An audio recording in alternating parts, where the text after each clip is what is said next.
Grandma Rose's lake house. The sliver of wood beneath Lily's nail pulsed with a dull ache, a nagging echo of her last visit. Grandma Rose's haven by the lake. Years had passed, yet the mingled scents of pine and earth lingered, a phantom fragrance. Closing her eyes, she felt time recede. In an instant, she was 10, perched beside her grandmother on the dock's weathered planks, fishing line hopelessly knotted. Steady now, Lilybug. Rose's voice, a low, comforting timbre, resonated in her memory. Casting a line is about more than hauling them in. It's about tuning in to the water's song. Lily recalled the sun-kissed surface of the lake, the gentle sway of their makeshift pier, and the surge of accomplishment when she'd finally landed a miniature sunfish. Grandma Rose had erupted in applause, her joyous sound carrying across the water. Another memory bloomed, the summer they conspired to rejuvenate the dock. Armed with cans of sapphire paint that adorned themselves as much as the wood, Lily had painstakingly rendered a mermaid, a wonky figure crowned with seaweed tresses. Instead of criticizing, Rose had deftly added a cheerful sailor beside it, sporting a rakishly tilted cap. "A mermaid always needs her mate," she'd announced with a playful wink. The now faded azure paint still whispered with echoes of that laughter. Rose had deeply cherished this lake. Not just the water's expanse, but the whispering rushes, the heron's cry, the ethereal mist that blanketed the surface at dawn. She considered it her refuge, a space where life's burdens diffused like dust motes in sunlight. Lily finally grasped that truth. As she stood on the porch, the lake unfurling before her, she felt a flicker of that same serenity, a tenuous link to the woman who had taught her to thread a worm, conjure a sea maiden with paint, and discover tranquility in the simplest pleasures. Reclaiming her grandmother's legacy was now her mission. The HOA's watchful eye. The crisp, official-looking envelope stood out amongst the usual junk mail. Lily recognized the return address immediately, Lakeside Estates Homeowners Association. A knot tightened in her stomach. She hadn't even been here a week.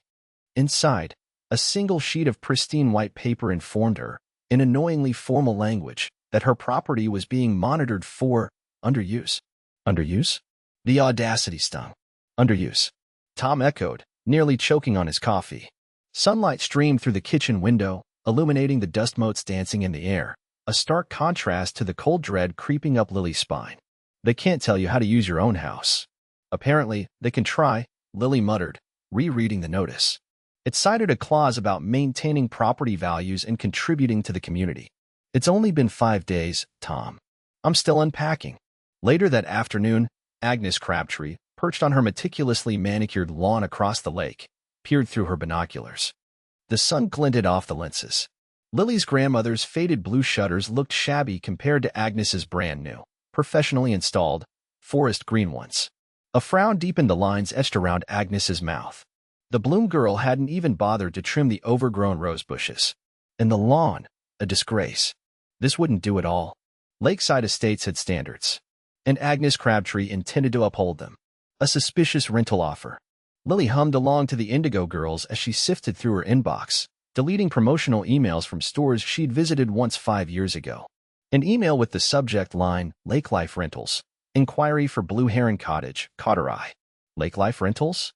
She didn't list Blue Heron Cottage with anyone. Frowning, she clicked it open. The body of the email was brief. A potential renter was interested in a week-long stay in July and wanted to know about availability and rates. A knot tightened in Lily's stomach. A quick search online confirmed her suspicions. There it was, Blue Heron Cottage, complete with slightly outdated photos. Grandma Rose's prize-winning petunias were front and center, listed on Lake Life Rentals for $250 a night. The description, while accurate, felt violated. Like someone had rifled through her grandmother's things and put them up for sale. She grabbed her phone and stabbed at Tom's contact. He answered on the third ring, slightly breathless. "Hey, Lily. What's up?" "You are not going to believe this," she said, her voice shaking slightly. "Someone has listed Blue Heron Cottage for rent. Online. For $250 a night." There was a stunned silence on the other end. "What? Are you sure? Maybe it's a scam, using your photos." "I don't know," Lily cried, pacing the length of her tiny apartment. "But it looks legit. They even used Grandma Rose's description of the place. Who would do something like this?" The thought churned inside her, a sour mix of confusion and simmering anger. Operation Lake House.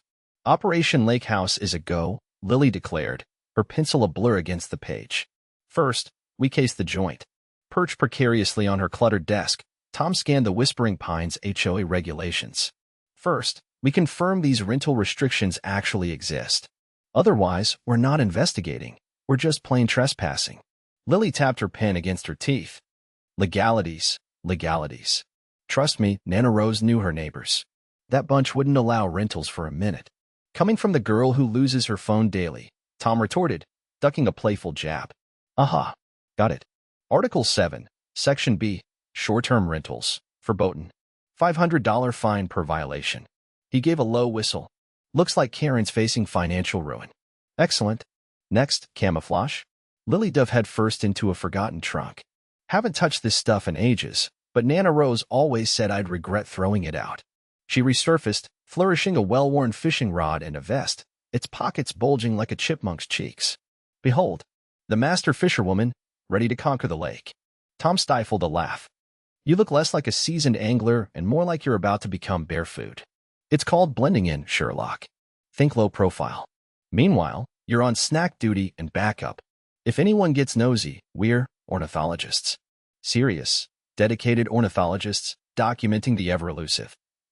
She prompted, her eyes twinkling. Spotted whispering warbler, he supplied without missing a beat. Exceedingly rare, only breeds near this lake. We possess permits. Many, many permits. A satisfied grin stretched across Lily's face. Perfect. Tomorrow, we take back what's rightfully ours. A shiver of anticipation danced down her spine, and beneath it, Nana Rose's indomitable spirit flared to life. Bonfire surprise. The drive felt longer in the dark, the winding road a black ribbon illuminated only by the car's headlights. Lily gnawed on her thumbnail, the beam reflecting in the nervous flick of her eyes. Tom hummed along to the radio, oblivious, or perhaps just pretending to be. Finally, the trees thinned, and the lake shimmered in the distance, reflecting the faint glow of the moon. As they turned into the driveway, a wash of orange light spilled out from behind the house. What's that? Lily breathed, her voice tight. Tom parked the car, and they both got out, the crunch of gravel loud in the stillness. Rounding the corner of the house, they stopped dead. A bonfire blazed merrily on the beach, casting dancing shadows on a group of people huddled around it. Laughter drifted across the water. A woman, her face flushed with warmth, was roasting marshmallows with two small children. A man, presumably her husband, strummed a guitar, singing softly. Lily felt a cold dread creep up her spine. This was her grandmother's house. Their house. But it was their bonfire. Well, this is awkward, Tom muttered, breaking the silence. Lily bit her lip, a battle raging inside her.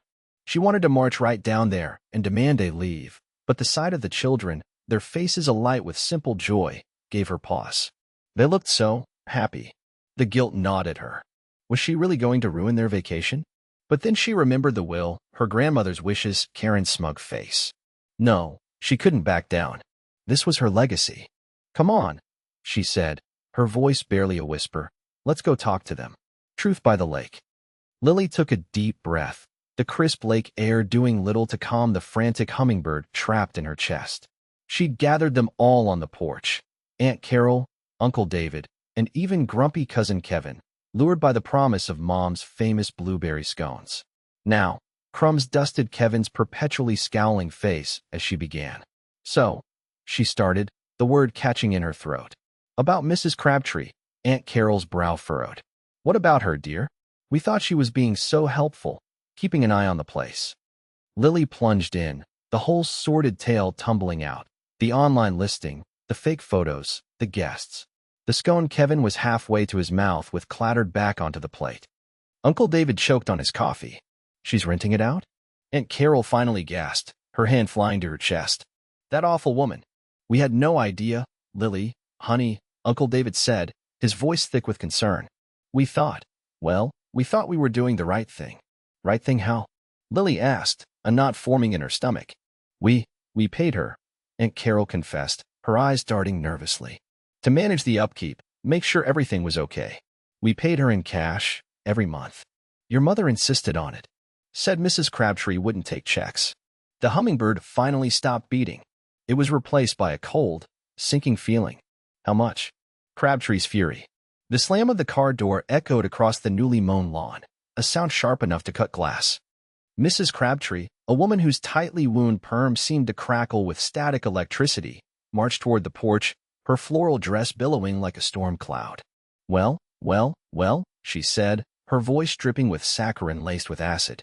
Look what the cat dragged in. Back already, are we? Lily, halfway through untangling a string of fairy lights, straightened up, a knot forming in her stomach. Tom stepped forward, his hand resting lightly on her shoulder. We're home, Mrs. Crabtree. Is there a problem? A problem? Oh, honey, there's a whole encyclopedia of problems, starting with that eyesore you call a garden. She gestured dismissively at the riot of blooms Lily's grandmother had cultivated for decades. And don't even get me started on the inflatable flamingo. Lily's cheeks flushed. It's just a bit of fun. And the garden was my grandmother's pride and joy. Mrs. Crabtree's pinched face remained unmoved.